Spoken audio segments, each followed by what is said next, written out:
इस देश के अर्धसैनिक बल को पेंशन नहीं दी जाती, पुरानी पेंशन। इस देश के अर्धसैनिक बलों को पुरानी पेंशन नहीं दी जाती, ये दुर्भाग्यपूर्ण है। और मैं आपके माध्यम से माननीय प्रधानमंत्री से सीधे पूछना चाहता हूं कि मध्य प्रदेश में चुनावी रैलियों में आएंगे, ये मैं सवाल पूछ रहा, क्या देश के अर्धसैनिक बलों को पुरानी पेंशन न देना है कौन सा राष्ट्रवाद है? नेता 4-4 पेंशन लेगा एसी में बैठ करके, और देश के जो जान आन मान शान है, जो देश के लिए कुर्बान होता है, घर परिवार से दूर सोर करके रहता है, उसको पेंशन नहीं दी जाए, ये तो हम समझते हैं सबसे बड़ा अन्याय है। और मैं आपके माध्यम से मांग करता हूं, हमारी 2 दिन बाद हो सकती है, लेकिन इस देश के अर्धसैनिक बलों की तत्काल पुरानी पेंशन बहाल की जाए। पूरे देश में आंदोलन चला तो 4 राज्यों के अंदर पुरानी पेंशन लागू हो गई है, जैसा कि आपको जानकारी होगी, चाहे वो राजस्थान हो, चाहे आपके पड़ोस में छत्तीसगढ़ हो, चाहे झारखंड हो, चाहे हिमाचल हो, इन राज्यों में पुरानी पेंशन लागू हो गई। और देश का पहला ऐसा स्टेट है जहां कभी भी एनपीएस लागू ही नहीं की गई, पश्चिम बंगाल। आज भी एज इट इज पुरानी पेंशन चल रही है। तो अगर देखा जाए तो 5 राज्य हो गए हैं।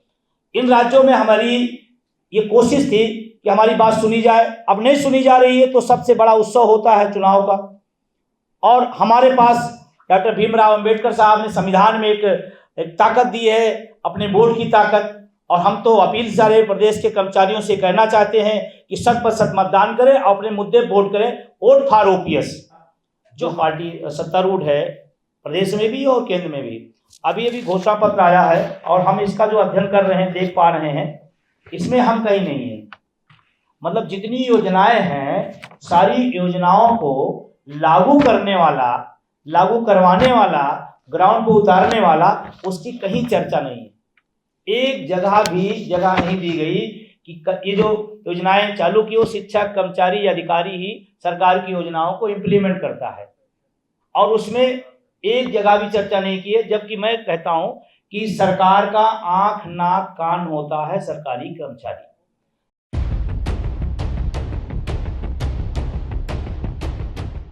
एनओपीएस के राष्ट्रीय अध्यक्ष आदरणीय विजय कुमार बंधु जी हम लोगों के बीच हैं। लगातार कई वर्षों से वो पुरानी पेंशन के मुद्दे पर कर्मचारियों को जागरूक कर रहे हैं, और तमाम जो राजनीतिक दल हैं उनके ऊपर इस बात का दबाव बनाते रहे कि पुरानी पेंशन एक बड़ा मुद्दा बने। और आज की तारीख में देश के लगभग सभी राजनीतिक दलों के लिए पुरानी पेंशन एक बड़ा मुद्दा बना है, चाहे उसके पक्ष में लोग बोले, चाहे विपक्ष में बोले। आदरणीय प्रधानमंत्री जी को भी बोलना पड़ा कि पुरानी पेंशन जो लोग बहाल कर रहे हैं वो पाप कर रहे हैं, जबकि आप तमाम लोग जानते हैं कि पुरानी पेंशन वो स्वयं ले रहे हैं। तो मैं सीधे ही हमारे राष्ट्रीय अध्यक्ष माननीय विजय कुमार बंधु जी से आग्रह करूंगा, आज की प्रेस वार्ता को संबोधित करें। विजय कुमार बंधु जी। बहुत बहुत धन्यवाद डॉक्टर साहब, श्री साहब। सबसे पहले तो आप सब निमंत्रण पर, हमारे सादर निमंत्रण पर आप सब पधारे, आप सबको बहुत बहुत शुक्रिया, बहुत बहुत धन्यवाद। और क्योंकि हम लोग इस आज के बीच में त्यौहार के बिल्कुल पूर्व संध्या में बैठे हुए हैं, तो दीपावली की बहुत सारी शुभकामनाएं सभी पत्रकार साथियों को, और जो हमारे और साथी हैं सबको बधाई देता हूं। और आज की जो पत्रकार वार्ता है, जिस विषय को लेकर के है, जैसा कि बैनर में लिखा हुआ है कि मतदाता जागरूकता अभियान, हम लोग लगातार ये कैंपेनिंग चला रहे हैं, और ये मध्य प्रदेश सहित पूरे देश में हमारी कैंपेनिंग चलती रहती है कि लोग 100% मतदान करें और अपने मुद्दे पर वोट करें। तमाम लोग 100% मतदान की बात तो करते होंगे, लेकिन मुद्दों वोट करें, ये पहली अपील है, और हम उसी अपील से अपनी बात शुरू करते हैं। आज हम सब जहां बैठे हैं, अभी एक घोषणा पत्र एक बड़ी पार्टी का, केंद्र सरकार का, जो पार्टी सत्तारूढ़ है प्रदेश में भी और केंद्र में भी, अभी घोषणा पत्र आया है और हम इसका जो अध्ययन कर रहे हैं, देख पा रहे हैं, इसमें हम कहीं नहीं है। मतलब जितनी योजनाएं हैं, सारी योजनाओं को लागू करने वाला, लागू करवाने वाला, ग्राउंड को उतारने वाला, उसकी कहीं चर्चा नहीं है। एक जगह भी जगह नहीं दी गई कि ये जो योजनाएं चालू की, वो शिक्षक, कर्मचारी, अधिकारी ही सरकार की योजनाओं को इम्प्लीमेंट करता है, और उसमें एक जगह भी चर्चा नहीं की है। जबकि मैं कहता हूं कि सरकार का आंख नाक कान होता है सरकारी कर्मचारी। जितनी भी सरकार की योजनाएं आती हैं, सबको उतारने का, धरातल पर ले जाने का, उसको क्रियान्वित कराने का काम वही करता है।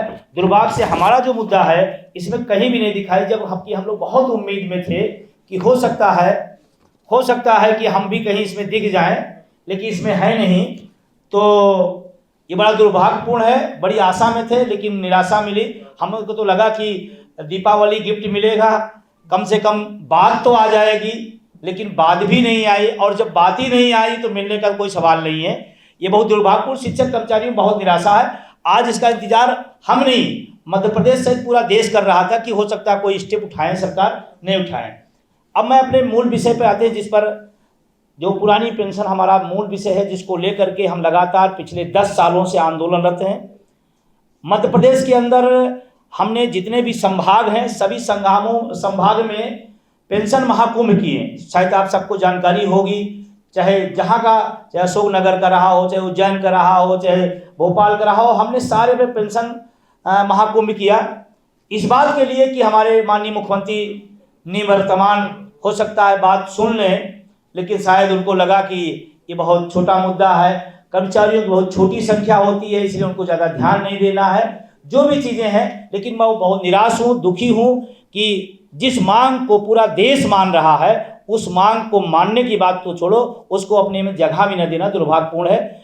और लेकिन मुझे अच्छी बात है कि NMOPS के संघर्ष से पूरे देश में आंदोलन चला तो 4 राज्यों के अंदर पुरानी पेंशन लागू हो गई है। जैसा कि आपको जानकारी होगी, चाहे वो राजस्थान हो, चाहे आपके पड़ोस में छत्तीसगढ़ हो, चाहे झारखंड हो, चाहे हिमाचल हो, इन राज्यों में पुरानी पेंशन लागू हो गई। और देश का पहला ऐसा स्टेट है जहाँ कभी भी NPS लागू ही नहीं की गई, पश्चिम बंगाल। आज भी एज इट इज पुरानी पेंशन चल रही है। तो अगर देखा जाए तो 5 राज्य हो गए हैं। इन राज्यों में हमारी ये कोशिश थी कि हमारी बात सुनी जाए, अब नहीं सुनी जा रही है। तो सबसे बड़ा उत्सव होता है चुनाव का, और हमारे पास डॉक्टर भीमराव अंबेडकर साहब ने संविधान में एक ताकत दी है, अपने वोट की ताकत। और हम तो अपील सारे प्रदेश के कर्मचारियों से कहना चाहते हैं कि 100% मतदान करें और अपने मुद्दे वोट करें। वोट फॉर OPS, जो हमारे मुद्दे की बात करेगा हम उसकी बात करेंगे, जो पुरानी पेंशन देगा उसको हम वोट देंगे। बहुत सारा सवाल इस पर आया लोगों का कि ऐसा क्यों भाई, जिस गांव में नाली नहीं है, गांव वाला कहता है नाली बनवाओ, वोट ले जाओ। जिस लड़के को रोजगार नहीं है, वो कहता है रोजगार दो, वोट ले जाओ। किसान कहता है खेत को पानी और खाद दो, वोट ले जाओ। तो हम पेंशन विहीन है, हम कहते हैं भाई हमारा पेंशन बहाल करो, हम वोट देंगे। और वोट देना, एक जानकारी और मैं आपको बताऊं, कई सारे कर्मचारियों को नोटिस दी गई है निर्वाचन आयोग की तरफ से। ये दुर्भाग्यपूर्ण है। हमारा वोट है, हम तय करेंगे किसको देना है। निर्वाचन आयोग तय करता है कि हमें वोट कराना है, चुनाव कराना है, स्वतंत्र रूप से कराना, निष्पक्ष कराना है। लेकिन एक एक कैंडिडेट किसको वोट देगा ये वो नहीं तय करेगा, जिसका वोट है वो तय करेगा। हमारा वोट है, हम तय करेंगे हमको किसको देना है। ये कैंपेनिंग वोट फॉर OPS का लगातार चल रहा है। और 5 विधानसभा जहाँ चुनाव हो रहे हैं राज्यों में, चाहे वो राजस्थान हो, चाहे वो मध्य प्रदेश हो, चाहे छत्तीसगढ़ हो, चाहे तेलंगाना हो, मिजोरम मान लीजिए हो गया, हर जगह मेरी कैंपेनिंग चल रही है। और आपको जानकारी के लिए बता दें, शिक्षक अपना वोट डाल रहा है, कर्मचारी अपना वोट डाल रहा है, लेकिन समाज के हम लोग पढ़े लिखे बुद्धिजीवी वर्ग हैं। हम निश्चित रूप से हम औरों को भी अपने मुद्दे पर गोलबंद कर रहे हैं और करेंगे भी, क्योंकि पुरानी पेंशन और निजीकरण एक बड़ा सवाल है। और निजीकरण को लेकर के जो निजीकरण का सवाल है, शायद आप सबके बीच में गया होगा, जहां NPS से, नई पेंशन व्यवस्था से हमारा भविष्य खराब हो रहा है, वही निजीकरण से नौजवानों को वर्तमान खराब हो रहा है। नौकरियां खत्म हो रही, सरकारी संस्थान खत्म हो रहे हैं, विभाग खत्म हो रहे हैं। तो ये कैंपेनिंग हमारी लगातार चल रही है और इसी को लेकर के पूरे मध्य प्रदेश के अंदर डोर टू डोर कैंपेनिंग हम लोग कर रहे हैं। हम लोग अपनी बात कह रहे हैं, हम लोग समझा रहे हैं कि हम लोग गरीब गुरबा लोअर मिडिल क्लास के लोग हैं। नौकरियां, शिक्षा और नौकरी हमारा सबसे बड़ा माध्यम है। हम उसी को लेकर, अगर शिक्षा हो जाए, खत्म हो जाएगी या महंगी हो जाएगी और रोजगार खत्म हो जाएगा तो हम जाएंगे कहाँ। तो ये सवाल हमारे बीच में हमारे साथी लगातार कर रहे हैं। हम लोग चुनाव में भी भागीदार हैं, हम सरकार की मदद में भी भागीदार हैं, हम वोट कराने से लेकर मतगणना कराने तक शामिल रहते हैं। एक जो बड़ा सवाल है, इस देश के अर्धसैनिक बल को पेंशन नहीं दी जाती, पुरानी पेंशन। इस देश के अर्धसैनिक बलों को पुरानी पेंशन नहीं दी जाती है, दुर्भाग्यपूर्ण है। और मैं आपके माध्यम से माननीय प्रधानमंत्री से सीधे पूछना चाहता हूं कि मध्य प्रदेश में चुनावी रैलियों में आएंगे, ये मैं सवाल पूछना, क्या देश के अर्धसैनिक बलों को पुरानी पेंशन न देना है कौन सा राष्ट्रवाद है? नेता 4-4 पेंशन लेगा एसी में बैठ करके, और देश के जो जान आन मान शान है, जो देश के लिए कुर्बान होता है, घर परिवार से दूर हो करके रहता है, उसको पेंशन नहीं दी जाए, ये तो हम समझते हैं सबसे बड़ा अन्याय है। और मैं आपके माध्यम से मांग करता हूं, हमारी 2 दिन बाद हो सकती है, लेकिन इस देश के अर्धसैनिक बलों की तत्काल पुरानी पेंशन बहाल की जाए। कुछ हमारे साथ उदाहरण है एनपीएस को लेकर के। जो लोग कहते हैं कि एनपीएस और ओपीएस में क्या फर्क है, हमने आपको फिलहाल दे रखा है अंतर के रूप में। ये मैंने नहीं छापा, ये 52,000 वेतन, 990 रुपए पेंशन, ये पूरे देश का उदाहरण है। हाँ, 1990 रुपए। कैसे होगा गुजारा? संकट में गुरुजी चाय की दुकान पर आ गए हैं, विश्वगुरु बनाते बनाते चाय की दुकान पर चले गए। कर्मचारियों के पेंशन पर सट्टा बाजार, जो हमारा एनपीएस का पैसा है, मैं आपको बहुत क्लियर बता दूं, ओपीएस राष्ट्र हित में है, एनपीएस उद्योगपतियों के हित में। हमारा 10% और 14% सरकार का पैसा उद्योगपतियों के पास जा रहा है, वो शेयर मार्केट में खेल रहा है, हमें पता भी नहीं कहाँ मेरा पैसा लग रहा है, एक बड़ा सवाल है। और इसी से अभी हिमाचल में बहुत सारे लोग जानते होंगे, हिमाचल पेंशन लागू हो गई, और ये चिंताराम जी हैं जिनका 1770 रुपये एनपीएस में बनती थी। अब ये भाग्यशाली हैं कि वहां पर लागू हो गया, 36,850 रुपये ओपीएस में। 1770 रुपये में क्या होता है, थोड़ा सा हम सब समझ सकते हैं। और जो आदमी 30 साल 35 साल समाज को, विभाग को, देश को सेवाएं, वो भी देशभक्ति है। अगर कहीं पढ़ाया है, हजारों गुरु बन करके हजारों बच्चों को पढ़ा कर कोई वैज्ञानिक बना होगा, कोई डॉक्टर बना होगा, कोई नेता भी बना होगा, उनको 1770 रुपये, ये हजारों उदाहरण है। और ये देखिए उसी के साथ एक लगा हुआ है, पूर्व विधायक को दोगुनी पेंशन मांगी, 22,000 में नहीं हो रहा गुजारा। मतलब 22,000 उनको मिल रहा, उनका गुजारा नहीं हो रहा है, और हमको हो रहा है। सेवानिवृत्त कर्मचारियों को 1146, 1770, 1352 रुपए मिल रही पेंशन। अब भी सरकार कहेगी एनपीएस सही है। ये हमारा नहीं, आप लोगों को मीडिया कवरेज है, और ये मेरे पास है, अगर आप चाहें तो मैं दे दूंगा। एनपीएस में 2608 रुपए, ओपीएस में 23,700 रुपए, हिमाचल को जाना है। और एक सबसे मजेदार चीज, 13 साल नौकरी, वेतन 80,000, पेंशन शून्य। आप कल्पना करें, कोई आदमी 20 साल 30 साल काम करे, उसके बाद वो सेवानिवृत्ति के बाद उसके स्वास्थ्य का, उसके पढ़ाई लिखाई बच्चों का, उसके बेटी बेटियों को शादी ब्याह, उसके बाद वो किस हाल में होगा। ऐसे तमाम सारे उदाहरण पड़े पड़े हैं। एक केंद्र सरकार के हैं, पेंशन से वंचित रिटायर्ड डाक कर्मी दे दी जान। ऐसे बहुत सारे उदाहरण हैं, अब आप कहेंगे तो हम बहुत सारे दिखा देंगे। लेकिन मैं कहना चाहता हूँ एनपीएस धोखा है, और ये भारत नहीं पूरी दुनिया का सबसे बड़ा घोटाला है। पैसे का बंटर बात है, संगठित रूप से सरकार संगठित रूप से पैसा कहीं और ले जाकर खेल खेल रही है। तो मेरा निवेदन है आप सभी से कि एनपीएस ओपीएस का अंतर भी हमने आपके साथ प्रेस नोट में लगा रखा है, कि आप भी समझेंगे और आप अपनी कलम चलाएंगे तो शायद जो तमाम सारे दुखी पीड़ित लोग हैं 500, 700, 1800 रुपए पा रहे हैं, हो सकता है मध्य प्रदेश में आने वाले समय में कुछ बदलाव हो और कर्मचारियों को पुरानी पेंशन मिले। ऐसा उम्मीद हम करते हैं कि आपकी कलम चलेगी। और बहुत सारी चीज़ें हैं, अर्धसैनिक बल की बात हमने बता दिया। मेरे पास रोज़ फ़ोन आते हैं, रोज़ पीड़ा में लोग हैं, नोटिस मिल रही, निर्वाचन आयोग हमको मजबूर कर रहा है कि आप इनको वोट करिए, कैसे हो सकता है। दूसरा, ओपीएस राष्ट्र हित में है, एनपीएस उद्योगपतियों के हित में है। एनपीएस दुनिया का सबसे बड़ा घोटाला है। एनएमओपीएस लगातार पूरे देश के अंदर, national movement for old pension scheme, अभी 1 अक्टूबर को दिल्ली में एक बड़ी महारैली किया, पेंशन शंखनाद रैली, शायद आप सब तक आई होगी बात। पेंशन शंखनाद रैली ट्रेड यूनियन के इतिहास में भारत ही नहीं पूरी दुनिया का सबसे बड़ा प्रदर्शन था। दिल्ली में 1 अक्टूबर को इतनी बड़ी समूह पढ़े लिखों का, बुद्धिजीवियों का कभी भी एक साथ नहीं आया, और मजे की बात सब अपने से आए। तो मेरी मध्य प्रदेश के शिक्षकों कर्मचारियों से आपके माध्यम से अपील है कि आप 100% मतदान करिए, लेकिन अपने मुद्दे को जरूर ध्यान रखें और वोट फॉर ओपीएस पे आप आगे कैंपेनिंग बढ़ाएं, ये मेरी अपील है। रेल सबसे ज़्यादा रोजगार देने वाला माध्यम हमारे देश में है। सबसे बड़ा अगर रोजगार सबसे ज़्यादा हो तो रेल में मिलता है, और रेल का अधिकांश भाग प्राइवेटाइजेशन हो गया है। और प्राइवेटाइजेशन किसी भी तरह से आम नागरिक के लिए फायदेमंद नहीं हो सकता, किसी के लिए फायदेमंद हो। और जैसे अभी अग्निवीर आई, अग्निवीर क्या है, आप 2 घटनाएं हम लोग सामने हुई है। 19 साल का लड़का, किसी घर परिवार का, कोई भी हम कहते हैं कितना दुखद है, उसके पास कुछ भी नहीं है। कम से कम सेना में अगर होता तो उसे पेंशन जैसी चीज़ उसके परिवार का, बच्चे के या माँ बाप जो भी लोग होते हैं, अग्निवीर सबसे बड़ी भयंकर भूल है केंद्र सरकार की। जो गरीब गुरबा किसान गांव के बच्चा जज्बात लेके जाता था, उसके साथ अन्याय हुआ। और मजे की बात, अग्निवीर न एनपीएस में न ओपीएस में, वो कहीं का नहीं, वो तो सबसे बड़ा दुर्भाग्यपूर्ण है। और दो घटनाएं हमारे आपके सामने हुई है, किस तरह से उनके बाद ट्रीटमेंट हुआ है, आप सब जानते हैं अच्छे तरीके से।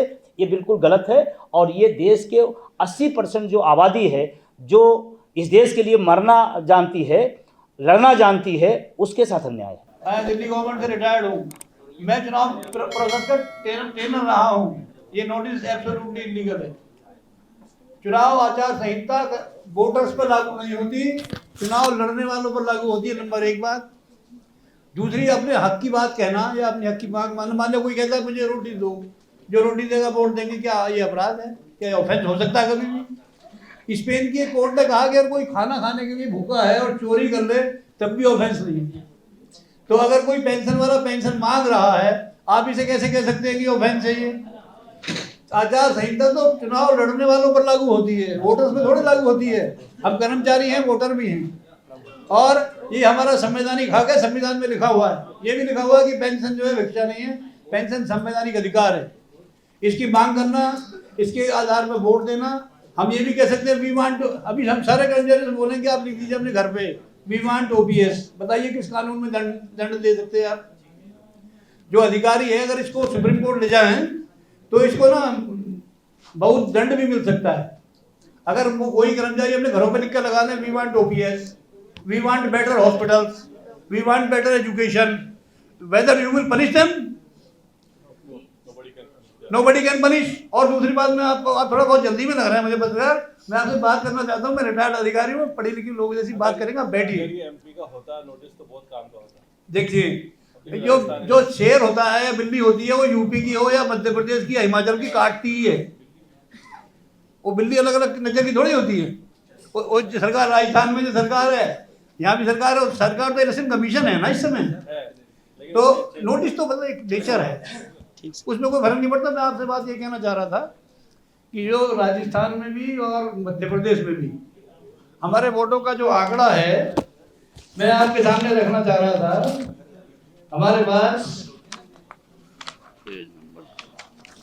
ये जो आपको दी गई है विज्ञप्ति, इसके लास्ट पैरा में मेरी तरफ से लिखा हुआ है 8.5 लाख से अधिक कर्मचारी और शिक्षक हैं मध्य प्रदेश में। 8.5 लाख कर्मचारियों के 5 लोग के भी आश्रित परिवार मांगने मेंबर, तो 45 से 50 लाख वोट डलवाने की हमारी ताकत है। और हमने इसमें लिखा हुआ है कि हम इस ताकत का इस्तेमाल करेंगे। ये आंकड़े बिल्कुल गवर्नमेंट के आंकड़े से लिए गए हैं, घर नहीं बनाए गए हैं। तो आप लोग पढ़े लिखे हो, पत्रकार, सब चीजें जानते हैं कि 50 लाख वोट जब एक पक्ष में जाएंगे तो ये सरकार का निर्णायक नहीं, सरकार बनाएंगे। और हम ये बना चुके हैं पहले, हम हिमाचल में बना चुके हैं चैलेंज करके, कर्नाटक में बना चुके हैं चैलेंज करके, और चैलेंज कर रहे हैं आपके सामने। 3 तारीख को सामने आ जाएगा, यहाँ पे बनाएंगे। और किसी को ऐसे हड़काना धमकाना कि ये नोटिस दे देंगे, कार्रवाई कर देंगे, ये कर देंगे, वो कर देंगे, सब असंवैधानिक है, इलीगल है, गुंडागर्दी है। आप लोग पत्रकार हैं, आपके बच्चे भी नौकरी करेंगे, कल भाई भी करते होंगे। ये इस पे आपको हम कह रहे हैं वोट फॉर ओपीएस, हम आपसे भी कह रहे हैं राइट फॉर ओपीएस। जो मेरी अपनी जानकारी है, सामाजिक सुरक्षा को लेकर किसी भी वर्ग का व्यक्ति हो, इस सरकार की ड्यूटी है बुढ़ापे में उसकी व्यवस्था करना। ये सरकार की लायबिलिटी है, वो किसी भी वर्ग का हो, और हम उनको रोकने भी नहीं जा रहे हैं। हम तो कहते हैं जैसे तमाम देशों में रिटायरमेंट के बाद किसी पेशे में रहा हो उसको सामाजिक सुरक्षा दी जाती है, उसको होना चाहिए। हम उसके परोकार हैं, उसमें कोई दिक्कत नहीं हमें। सामाजिक सुरक्षा सबकी आवश्यकता पड़ती है, किसी पेशे से हो। पत्रकार बंधु अगर मान लीजिए पत्रकारिता कर रहे हैं, कल रिटायर होंगे तो उनकी भी सामाजिक सुरक्षा होनी चाहिए। और क्या वो देश में योगदान नहीं कर रहे हैं क्या? तो एक तो ये लोक कल्याणकारी राज्य है, वेलफेयर स्टेट है। वेलफेयर स्टेट में तो निश्चित रूप से करना चाहिए, और सरकारों का काम है, ये होना चाहिए, बिल्कुल होना चाहिए। ऑडियंस तो पूरी तरह निगमीकरण कर दिया गया। जो सबसे ज़्यादा हमें हमारी देश की सुरक्षा का सबसे बढ़िया हथियार बना देते थे, और मध्य प्रदेश में बहुत सारे ऑर्डिनेंस फैक्ट्री हैं, बहुत बढ़िया देते थे, लेकिन उसको भी निगमीकरण कर दिया गया है। मैं आपसे कह रहा हूँ, बड़ी विनम्रता से कह रहा हूँ, नोटिस वो दे रहे हैं, उसका हमारा लीगल जवाब दूंगा, लेकिन कोई प्रभावित नहीं होगा। आदमी कह रहा मेरा हक है, हम अंतिम समय तक लड़ेंगे। एक पार्टी जो यहाँ मजबूती से लड़ रही है, जो सत्तारूढ़ है और जो विपक्ष है। विपक्ष की जो प्रमुख पार्टी है उसके घोषणा पत्र में या वचन पत्र जो भी कह लीजिए, और हम तो कहते हैं चाहे संकल्प पत्र कहो वचन पत्र कहो, अगर ना वादा निभाओ तो सब झूठा है, नाम आप कुछ ले लो। हाँ, उनके उसमें वचन पत्र में है और स्पष्ट रूप से है, हम उनका धन्यवाद देते हैं, साधुवाद देते हैं कि हमारे मुद्दे को उन्होंने रखा।